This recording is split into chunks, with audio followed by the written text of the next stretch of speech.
તારીખ 24/12/2025ના ગાંધીધામ શહેર પેટા વિભાગીય કચેરી દ્વારા સવારના અંદાજિત 11 વાગ્યાથી મેગા ડિસકનેક્શન ડ્રાઈવ યોજાયું.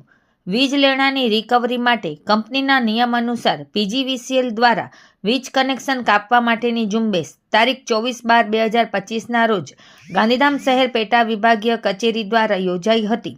બહારથી ટીમો બોલાવી તમામ બાકી વીજ લેણા ધરાવતા વીજ અંદાજિત 29 ગ્રાહકોના કનેક્શન ફિઝિકલી ડિસકનેક્શન કરવામાં આવ્યા.